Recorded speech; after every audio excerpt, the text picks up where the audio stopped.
Hello friends, स्वागत है आप सभी का उत्तराखंड पोस्ट पर। उत्तराखंड से जुड़ी हर खबर सबसे पहले उत्तराखंड पोस्ट पर। साथ ही उत्तराखंड से जुड़े रोचक वीडियो देखने के लिए आज ही सब्सक्राइब करें हमारा यूट्यूब चैनल और बेल आइकन को जरूर प्रेस करें। मैं जब यहाँ आया तो जिला पंचायत अध्यक्ष जी भी कह रही थी कि आप लोगों को थोड़ा क्या भूख तो नहीं लग गई? भूख और धूप दोनों लग गई है लग रहा है। चलिए एक बार जोरदार सब लोग नारा लगाइए, भारत माता की, भारत माता की, भारत माता की। वीर चंद्र सिंह गढ़वाली अमर रहे, वीर चंद्र सिंह गढ़वाली अमर रहे, वीर चंद्र सिंह गढ़वाली अमर रहे। 23 अप्रैल क्रांति दिवस मेले के इस अवसर पर आप सब लोगों ने, जिनको अभी इस क्षेत्र से अपना आशीर्वाद देकर, अपना समर्थन देकर, अपना मत देकर इस क्षेत्र से भारी बहुमत से विजय बनाकर विधानसभा में भेजा, हमारे उत्तराखंड सरकार के कैबिनेट मंत्री आदरणीय डॉक्टर धन सिंह रावत जी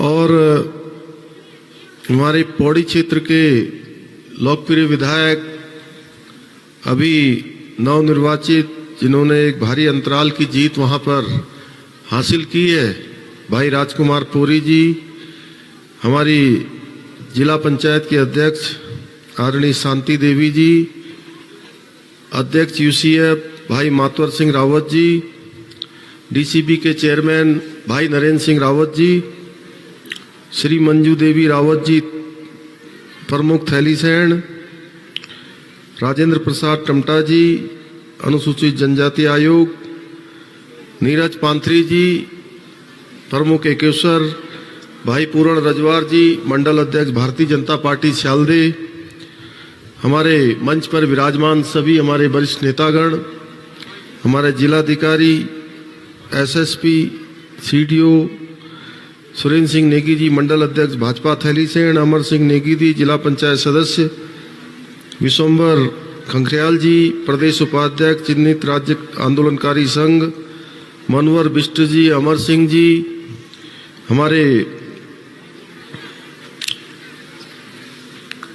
इस मेला समिति के संरक्षक जय सिंह रावत जी, अध्यक्ष मनवर सिंह रावत जी, उपाध्यक्ष सूबेदार मनवर सिंह रावत जी, सचिव सत्येंद्र सिंह रावत जी, सत्येंद्र श्री नंदन सिंह रावत जी, पुष्पेंद्र सिंह भंडारी जी, अनिल पंत जी, रघुवीर सिंह भंडारी जी, विनोद सिंह भंडारी जी, कैप्टन जीत सिंह नेगी जी, अर्जुन सिंह जी कनिष्ठ उप प्रमुख विकासखंड थैलीसैंण, गोपाल सिंह भंडारी जी, फतेह सिंह भंडारी जी, ध्यान सिंह रावत जी, नंदन सिंह रावत जी, नवीन जोशी जी, जगजीत प्रताप ममगई जी, मनवर सिंह बिष्ट जी एवं यहाँ पर उपस्थित सभी हमारे अतिथिगण और सभी आए हुए दूर दूर से सभी उपस्थित माताएं, बहनें, सभी मेरे नौजवान साथियों, प्यारे बच्चों और इस कार्यक्रम में उपस्थित बड़ी संख्या में जिनकी यहाँ पर उपस्थिति, हमारे हेमा जी समेत सभी आए हुए हमारे कलाकार, जिनकी प्रस्तुति इस मेले में शानदार तरीके से यहाँ पर लोगों के सामने अपना प्रदर्शन कर रहे हैं। मैं आज के शुभ अवसर पर आप सभी को बहुत बधाई देना चाहता हूँ कि ये मेले, चूँकि मुझे भी आज यहाँ पर दूसरी बार आने का अवसर प्राप्त हुआ है। 1 अक्टूबर 2021 को आप सबके बीच में जब देश के हमारे माननीय रक्षा मंत्री जी राजनाथ सिंह जी आए थे, उनके साथ यहाँ पर आने का शुभ अवसर प्राप्त हुआ था। उस दिन मैंने देखा था कि यहाँ पर बहुत, जब कार्यक्रम चल रहा था तो अचानक बहुत तेज बारिश होने लगी और तेज बारिश में भी आप सब लोग यहाँ पर, बहुत सारी माताएं, बहनें, उन्होंने छाता लगा लिया था लेकिन वो उसके बावजूद भी उस कार्यक्रम के समापन तक लगातार यहां पर बनी रही थी। और इस घटना का उल्लेख माननीय राजनाथ सिंह जी ने देश के दूसरे स्थानों पर जाकर भी इस पीट सैंड की बात उन्होंने वहां पर करी थी कि बारिश होने के बावजूद भी लोग वहां पर टस से मस नहीं हुए। ये सब दर्शाता है कि जिन महापुरुषों ने हमारे देश के लिए, हमारे देश की स्वतंत्रता के लिए अपने प्राणों का बलिदान किया, हमारी आन बान शान के लिए अपने प्राणों का बलिदान किया और देश की रक्षा के लिए लगातार अपने जीवन को संघर्ष में लगाया। भाइयों बहनों, ये जो हम स्मृति दिवस मनाते हैं या उनके जन्मदिन पर कार्यक्रम करते हैं या उनके पुण्य दिवस पर कार्यक्रम करते हैं, ये इस बात का परिचायक है कि आने वाली जो हमारी पीढ़ियां हैं वो पीढ़ी हमको उनको कहीं ना कहीं प्रेरणा स्रोत के रूप में माने, वो उनकी स्मृति में रहे कि आखिर उन्होंने देश के लिए अपना सर्वोच्च बलिदान किया है, देश के लिए उन्होंने अपने जीवन को लगाया है, उन्होंने कठिनाइयों को सहा है, संघर्षों में जिए हैं, लेकिन उन्होंने रुकना और हारना स्वीकार नहीं किया है। ऐसे हमारे वीर चंद्र सिंह गढ़वाली थे, जिन्होंने पेशावर कांड के नायक के नाम से जिनको जाना जाता है। सौभाग्य है इस भूमि का कि इस भूमि में वो पैदा हुए और बिनसर महादेव की इस महान भूमि को मैं प्रणाम करता हूं, नमन करता हूं। आप सबका मैं धन्यवाद करना चाहता हूं कि आप सब लोगों ने इस क्षेत्र से हमारे भाई डॉक्टर धन सिंह रावत जी को भारी बहुमत से इस क्षेत्र से जिताया और लगातार दूसरी बार आपने उनको विधानसभा का सदस्य बना दिया। भाइयों बहनों, उत्तराखंड की देवतुल्य जनता का, आप सब लोगों का मैं धन्यवाद करना चाहता हूं, जिन्होंने हमारे देश के प्रधानमंत्री माननीय नरेंद्र मोदी जी के नेतृत्व में आस्था प्रकट की, एक विश्वास प्रकट किया और उत्तराखंड के अंदर एक इतिहास बनाने का काम किया। इस बार पहले होता था एक बार जितने चुनाव हुए अभी तक के, इस चुनाव से पहले 4 चुनाव इस उत्तराखंड के अंदर संपन्न हुए और चारों चुनावों में एक बार एक पार्टी की सरकार, दूसरी बार दूसरी पार्टी की सरकार, फिर अगली बार चुनाव तो उस पार्टी की सरकार बदल जाती थी, फिर सरकार बदलती थी। इस बार भी आपने देखा होगा चारों तरफ पहले हल्ला मचा हुआ था कि इस बार सरकार बदलेगी। हम जब चुनाव में आप सबके बीच में आए तो हमने माननीय प्रधानमंत्री नरेंद्र मोदी जी के नेतृत्व में एक ही बात कही थी कि इस बार का चुनाव काम करने वाले और कारनामे करने वालों के बीच में है और उत्तराखंड के जनता ने काम करने वालों को महत्व दिया, काम करने वालों को अपना आशीर्वाद दिया और माननीय प्रधानमंत्री जी के नेतृत्व में जो उनका विजन है कि आने वाला जो समय है इस बिनसर महादेव की भूमि पर, इस पीट सैंड की भूमि पर, इस वीर चंद्र सिंह गढ़वाली जी की जन्मस्थली पर, इस सीमांत क्षेत्र में जितनी अपार संभावनाएं हैं, उन संभावनाओं को ध्यान में रखते हुए माननीय प्रधानमंत्री जी ने 5 नवंबर 2021 को बाबा केदार के प्रांगण से कहा था, केदार बाबा की भूमि से कहा था कि ये 21वीं सदी का तीसरा दशक ये उत्तराखंड का दशक होगा, यानी कि हर दृष्टि से उत्तराखंड का दशक होगा। उन्होंने वहां पर घोषणा करी कि ये उत्तराखंड का दशक होगा और इस साल देखिए आप, कोरोना की महामारी कंट्रोल में आ गई, नियंत्रण में आ गई और जितने भी होटल व्यवसायी हैं, हमारे टैक्सी के काम करने वाले हैं, पर्यटन के व्यापार से जुड़े हुए हैं, परिवहन के व्यापार से जुड़े हुए हैं, सारे लोग बता सकते हैं। अभी होटल वालों के मैं एक कार्यक्रम में गया था तो उन्होंने मुझे कहा कि पिछले सालों की तुलना में इस साल बहुत बड़ी संख्या में यहां पर श्रद्धालु और पर्यटक आने वाले हैं। सारे होटल पहले से ही बुक हो गए 2 महीने पहले, अभी यात्रा शुरू भी नहीं हुई है।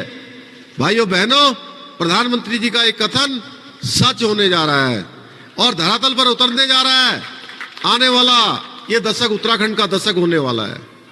हम सब लोगों ने भी जितने भी संकल्प हमने इस चुनाव में आप सबके सामने लिए हैं, उनके बारे में बहुत सारे के बारे में अभी डॉक्टर धन सिंह रावत जी ने आपके सामने बहुत सारी बातें रखी हैं। यहाँ के अस्पताल का उच्चीकरण करने, आने वाले समय में अन्य सुविधाएं देने वाले, बच्चे के पैदा होने पर उसको ले जाने और लाने की व्यवस्था भी सरकार के द्वारा की जा रही है। अनेकों काम मैं देख रहा था कि अभी कुछ लोग कह रहे थे कि अभी शुरू होने, आप लोग इंतजार करिए। आप निश्चित रूप से मानिए कि जो भी हमने घोषणाएं करी हैं वो केवल हमारी घोषणा नहीं है, वो हमारे संकल्प है, और संकल्प में कभी कोई विकल्प नहीं होता है। हम उसको पूरा करेंगे। भाइयों बहनों, हमने संकल्प लिया था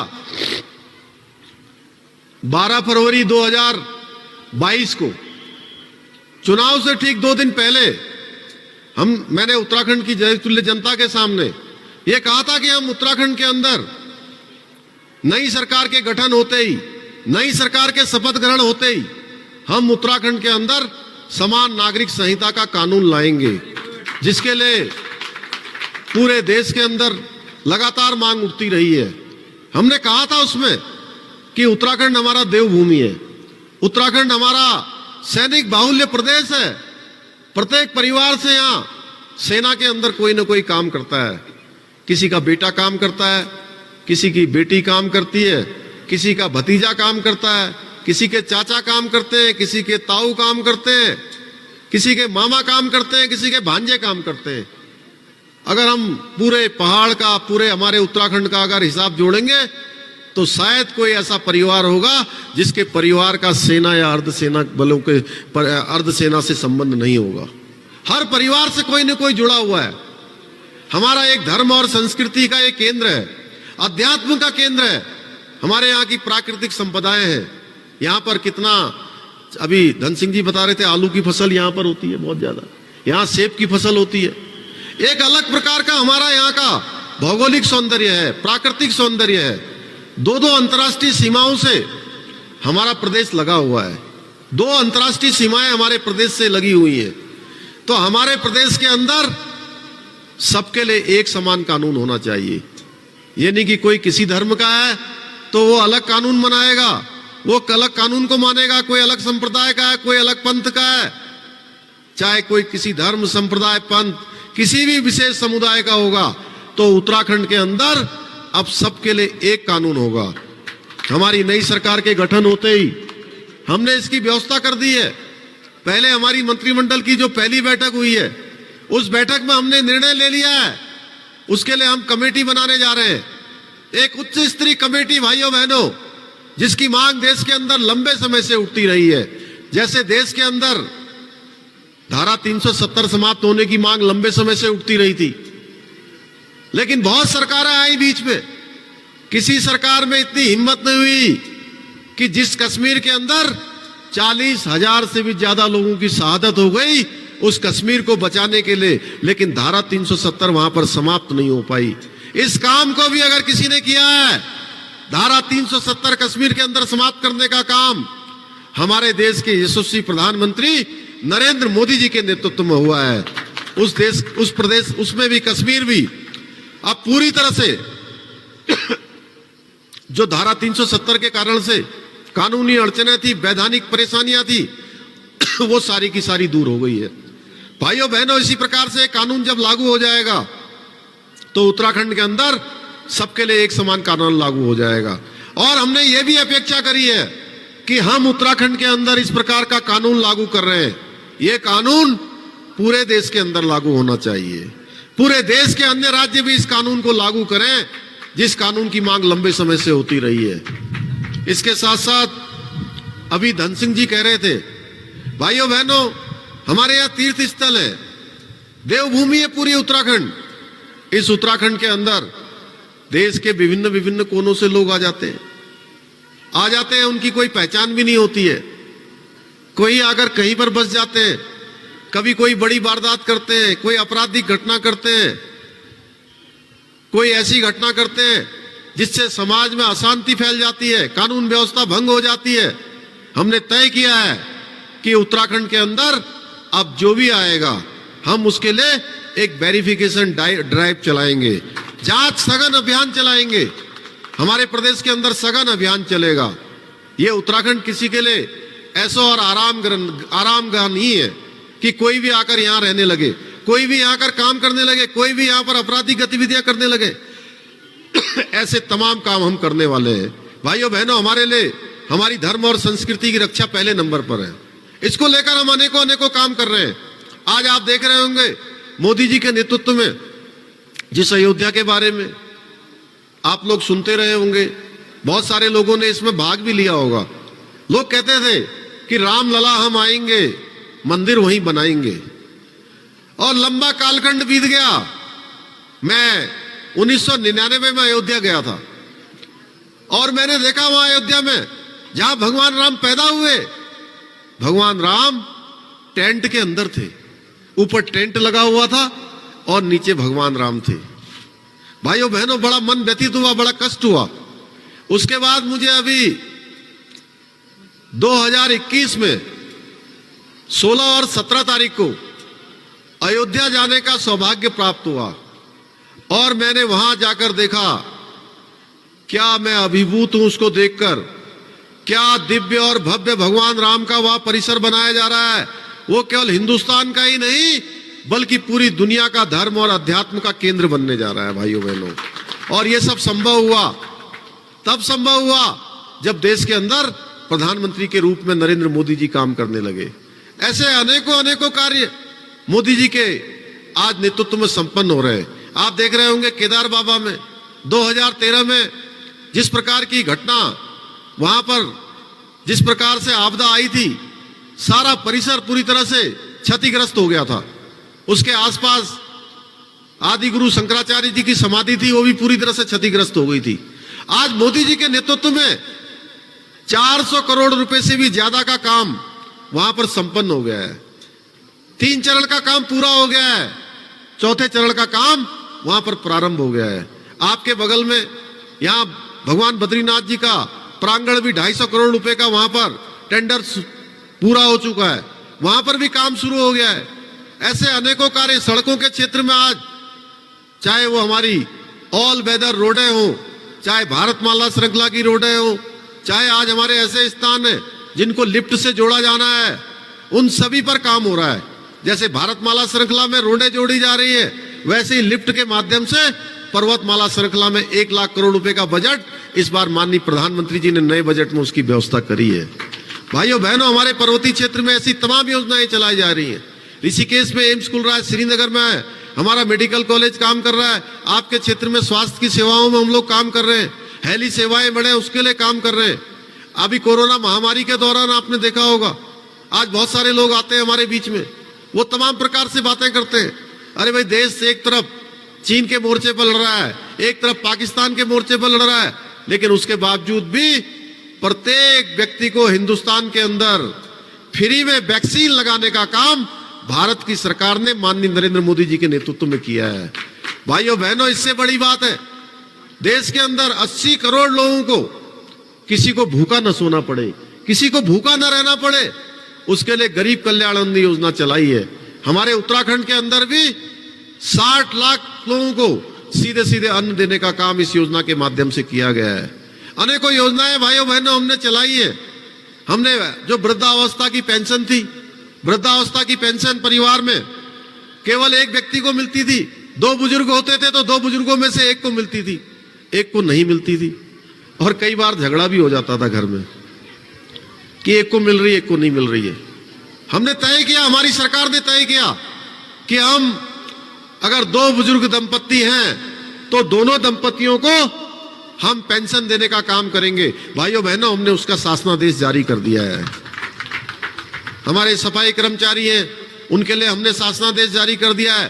500 रुपए का प्रत्येक दिन का उनका जो है हमने मानदेय निश्चित कर दिया है। आंगनबाड़ी बहनों का हम मानदेय बढ़ा चुके हैं, आशा बहनों का मानदेय बढ़ा चुके हैं, हमारी भोजन माताओं का मानदेय बढ़ा चुके हैं, पीआरडी के जवानों का मानदेय बढ़ा चुके हैं, उपनल के कर्मचारियों का मानदेय बढ़ा चुके हैं, ग्राम प्रधानों का मानदेय बढ़ा चुके हैं। हम नई खेल की नीति लेकर आए हैं। नई खेल नीति में हमने प्रावधान किया है कि अब कोई भी बच्चा, कोई भी बेटा हो या बेटी हो, अगर वो खेलना चाहते हैं, उनके अंदर योग्यता है, क्षमता है, तो अब उनको किसी के आगे हाथ नहीं फहराना पड़ेगा। उनको खेलने जाने के लिए, उनके रहने के लिए, उनके खाने के लिए सभी प्रकार की व्यवस्थाएं हमने नई खेल नीति में की है। इसके साथ साथ जब वो पदक विजेता हो जाएंगे, पदक विजेता होने के बाद उनकी नौकरी की व्यवस्था भी हमने नई खेल नीति में की है। भाइयों बहनों, हमारा एक ही उद्देश्य है कि उत्तराखंड हिंदुस्तान का श्रेष्ठ राज्य बने, उसके लिए हम लोग काम कर रहे हैं। मैं आज के अवसर पर आप सभी का धन्यवाद करता हूं, विशेष रूप से भाई धन सिंह रावत जी का, कि उन्होंने कहा कि प्रत्येक वर्ष यहाँ पर मेला होता है। और आज मैं, चूंकि आज हमारे बहुत सारे कार्यक्रम लगे हैं, उन कार्यक्रमों में इनको भी जाना है, ये भी साथ ही साथ मेरे जाएंगे। आज मैं आप सबके बीच में आया, बड़ा अच्छा लगा आप सबको देखकर। आप सबके अंदर मैं देख रहा हूं कि आप सब नया उत्तराखंड देख रहे हैं, और हम सबको ये उम्मीद है कि हम मोदी जी के नेतृत्व में उत्तराखंड को आत्मनिर्भर उत्तराखंड बनाएंगे। हर क्षेत्र में, चाहे वो हमारा कृषि का क्षेत्र होगा, चाहे बागवानी का क्षेत्र होगा, पर्यटन का क्षेत्र होगा, चाहे उद्योग का क्षेत्र होगा, हम हर क्षेत्र में विकल्प रहित संकल्प लेकर आगे बढ़ रहे हैं। और इसके लिए हमने बहुत सारी योजनाएं शुरू की हैं। अभी 1064 एक हमने नंबर अपना लॉन्च किया है। तमाम जगह पर ऐसी बातें आती थी कि यहां से कहीं पर भ्रष्टाचार हो रहा है, कहीं पर घूस ली जा रही है, जो हमारे छोटे काम है उन कामों को करने के लिए भी घूस मांगी जा रही है। हमने कहा है हम इस पर सख्ती से काम करेंगे और भ्रष्टाचार मुक्त उत्तराखंड बनाएंगे। और कोई भी 1064 पर सही घटना है, उसकी अगर जानकारी देगा तो उस पर तत्काल कार्रवाई हो रही है। अभी तक 3 मामलों पर ऐसी कार्रवाई, जब से हमने नंबर लॉन्च किया है, 3 बड़ी कार्रवाइयां हो चुकी हैं। इसके साथ साथ बहुत सारी कार्रवाइयां अभी सर्विलांस में लंबित पड़ी हैं, जिनको जल्दी ही उनके सारे दस्तावेज जुटाने के बाद उन पर कार्रवाई की जाएगी। हमारा केवल एक ही मकसद है कि पारदर्शी तरीके से सरकार चलेगी, क्योंकि ये जनता की सरकार है, आपकी सरकार है। भाइयों बहनों, मैं बहुत ज्यादा न कहते हुए, चूंकि आज यहाँ पर भाई धन सिंह जी ने, हमारी कमेटी ने मुझे कहा है कि इस मेले को, चूंकि वीर चंद्र सिंह गढ़वाली जी का बहुत बड़ा योगदान रहा है, वीर चंद्र सिंह गढ़वाली क्रांति दिवस मेले को मैं राजकीय मेला घोषित किया जाएगा, इसकी घोषणा करता हूं। थैलीसैंण में वाहन पार्किंग निर्माण की स्वीकृति प्रदान की जाएगी। श्रीनगर विधानसभा के अंतर्गत कच्ची सड़कों का डामरीकरण की स्वीकृति प्रदान की जाएगी। देवराड़ी देवी मैदान, बूंगीधार मैदान में मिनी स्टेडियम का निर्माण किया जाएगा। चौरीखाल से कफल मुसेरी लामसेम बैंड थैलीसैंण तक सड़क का निर्माण कार्य किया जाएगा। इसी के साथ साथ अनेकों कार्य, बहुत सारे कार्यों को हम लोग आगे बढ़ा रहे हैं। भाइयों बहनों, चूंकि यह अवसर आज मेले का है, जो प्रमुख चीजें मुझे लगता है कि आप सबके समक्ष रखनी चाहिए। मैं आपको इतना विश्वास दिलाता हूं कि जो आप लोगों ने एक नया इतिहास उत्तराखंड के अंदर बनाने का काम किया है, जो आपने एक मिथक तोड़ा है, आपकी आशाओं के अनुरूप, आपकी उम्मीदों के अनुरूप, आपके विश्वास के अनुरूप हम लोग उत्तराखंड को हिंदुस्तान का श्रेष्ठ राज्य बनाएंगे। उसमें हम सब लोगों को एक साथ चलना होगा, कदम से कदम मिलाकर चलना होगा। और जब हम लोग इस सामूहिक यात्रा को लेकर आगे बढ़ेंगे तो आने वाले समय में हमारा, चूंकि उत्तराखंड के अंदर हर प्रकार की हमारी संपदाएं हैं, हमारी प्राकृतिक व्यवस्थाएं हैं, हमारे पास सारे संसाधन, हम लोग इनको यहाँ पर बनाएंगे, यहाँ को इनको आगे बढ़ाएंगे और उत्तराखंड को हिंदुस्तान का श्रेष्ठ राज्य बनाएंगे। इतना ही सब आप सबसे कहते हुए, आप सबको पुनः धन्यवाद करते हुए, मेला कमेटी को पुनः अपनी तरफ से शुभकामनाएं देते हुए कि वो जिस प्रकार से कार्यक्रम आयोजित करते हैं, निश्चित रूप से यह हमारे आने वाली पीढ़ियों के लिए एक अनुकरणीय है। उनके लिए कहीं न कहीं उनकी स्मृति में हमेशा बने रहे। हमारे जो वीर हैं, जो हमारे महावीर हैं, जिन्होंने हमारे देश के लिए, हमारे प्रदेश के लिए जिन्होंने काम किया है, वो आने वाली नौजवान पीढ़ी उनको हमेशा अपनी स्मृति में रखे। आपने इसके लिए कार्यक्रम किया, आप सबका बहुत बहुत धन्यवाद। भारत माता की, भारत माता की। उत्तराखंड से जुड़ी ऐसे ही रोचक वीडियो और खबरें सबसे पहले पाने के लिए आज ही सब्सक्राइब करें हमारा YouTube चैनल और बेल आइकन को जरूर प्रेस करें। वीडियो को लाइक करें और शेयर करना ना भूलें।